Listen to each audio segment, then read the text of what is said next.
Good morning, friends. So I'm getting ready to go out into the garden here in a little bit, but before I do, I'm going to take advantage of this beautiful morning and forage some pine tips to make pine tip beer.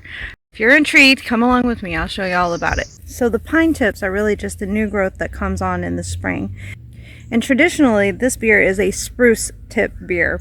But what I've learned through experimentation is that, you can make it with fir tip as well, if you have fir trees, or pine tips also. Last spring, I did a combination of spruce, fir, and pine tips. But here where I'm at now, I don't have any spruce or fir to drop on. So we're going to try it with just straight pine tips.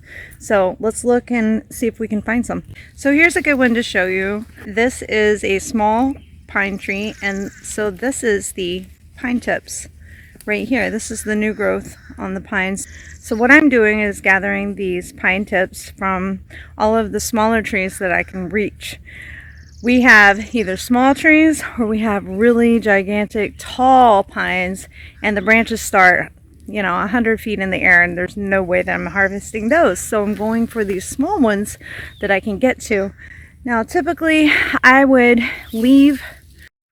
take like maybe one or two off of this and leave some for the tree, but we are overgrown with pines. We have so many pines that I don't really care about these trees in the sense of their survival, because they're probably going to be cleared out anyway. So I'm just going to go ahead and harvest all the pine tips on these trees and just take advantage of it. Now, if you are foraging any of the fir, spruce, or pine tips for yourself, what I recommend is be sure and forage away from roadsides, and be sure and forage where you know that no pesticides were sprayed or anything like that, because you don't want that kind of contamination in your food products. And of course, if you're foraging on private property, be sure and ask permission.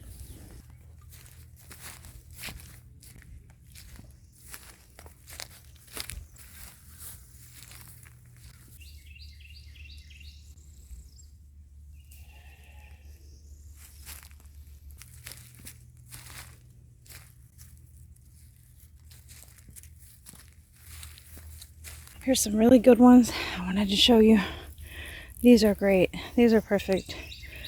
Like I said, these are going to be mowed over anyway, so I'm just going to take all of them.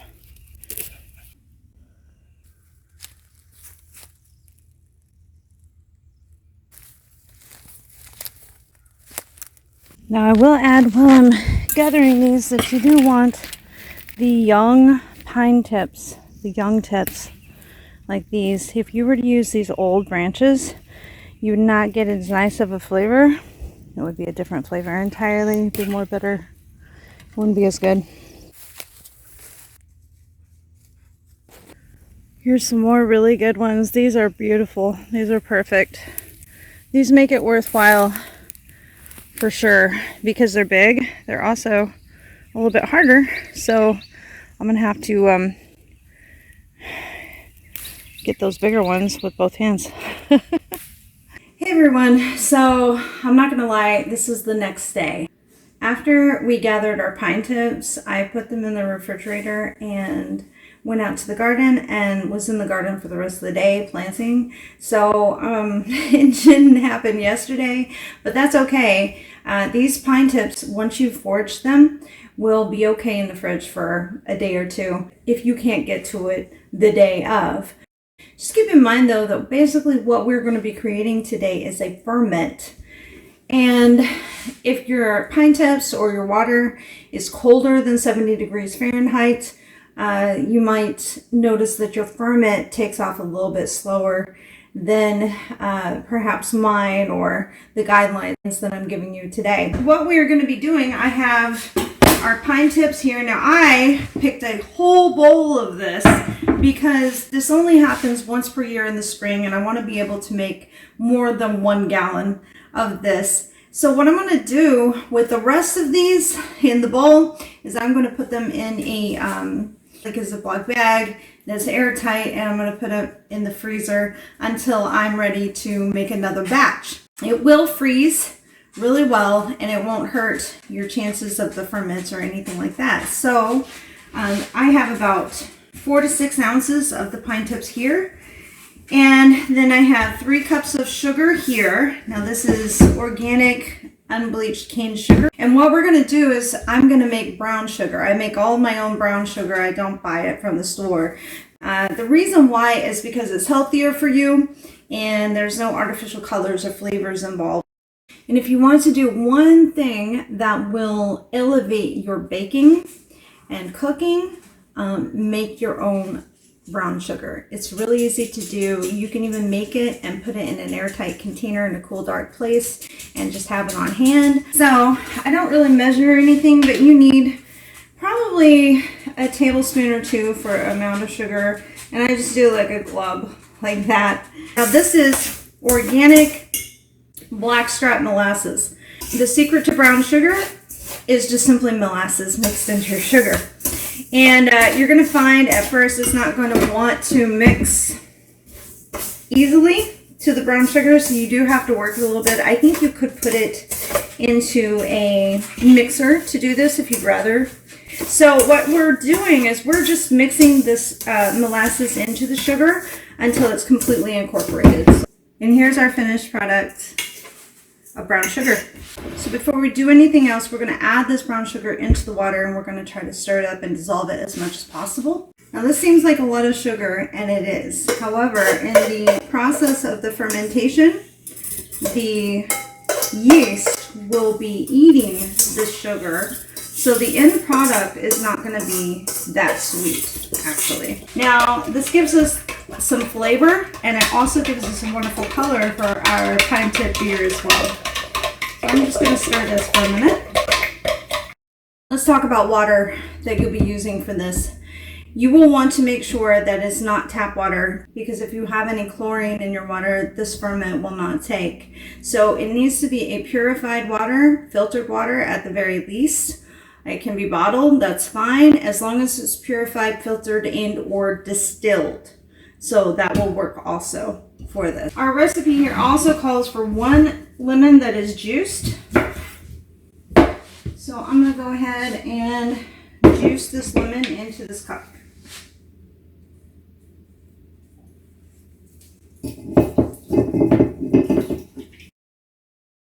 So you want to leave 2 to 3 inches of headspace here. You don't want to fill it all the way to the top because you're going to be stirring this. So let's talk about making this beer and how we're going to be doing it. We know that we've got the pine tips. We know that we've got sugar and lemon juice here with water. But how does this actually work? You're probably asking yourself. What we will be using is the wild yeast, the natural yeast that is present on these pine tips. Everywhere you go out in the air is wild yeast. Everything is covered with it, from organic fruits and vegetables to the trees to these pine tips. I have not washed these pine tips, but they're not dirty. They were on a tree and they're just as clean, and they've got wild yeast on them. So I do not want to wash them because I'll wash the wild yeast off of them. So that is what we're going to be utilizing to make our pine tip beer. But what will happen by the first couple of days is the wild yeast will begin to ferment and eat the sugars that we've placed in this water. And then you'll start noticing an action of carbonation. This is natural carbonation, natural carbon dioxide that has been being released as the fermentation happens. And so if you're looking for more like a pine tip soda, kind of like a root beer, you're going to let this go about 2 to 3 days, no more than 3 days, and then you're going to strain it and bottle it up, however you, or jar it up, however you want to do that, and then put it in your fridge.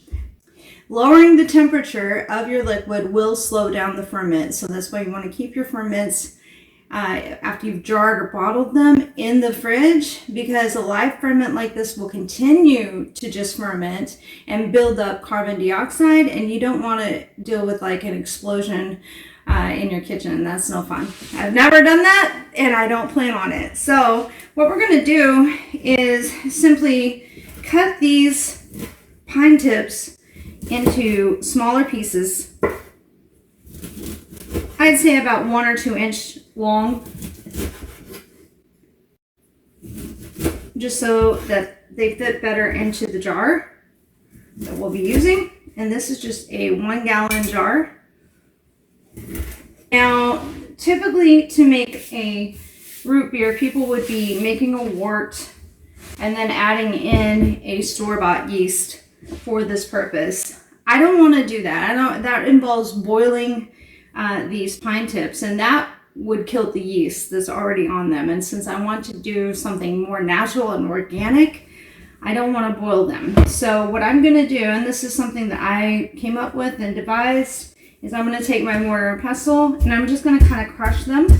This is just to get the juices flowing and kind of open these up so that the flavors really meld with my mixture over the course of the ferment. So we're looking for something like that. And then we're going to add them into our mixture. It already smells really great in here. Because it is fermented with natural yeast, it does have some great probiotic properties to it.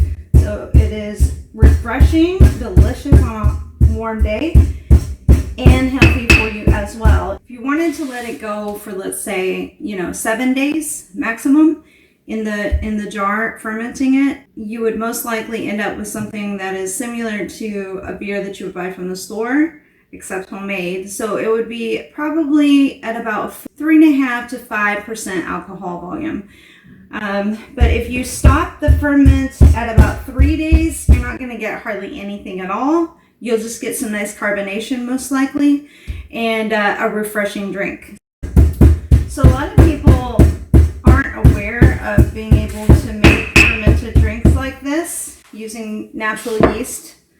And those that maybe hear about it might be intimidated, but I wanted to show you guys just how easy this is and how amazing it is also. I wish I could give you a taste after this is done, but I can't. You'll just have to try to make some of your own. We're going to give it a good stir. Now, when you stir it 2 to 4 times a day, what you want to do is stir it vigorously like I'm stirring. You want a good vortex in the middle, and if you can, you'll stir it as long as you can this direction, and then you'll stir it the other direction too. That helps aerate and oxygenate the mixture.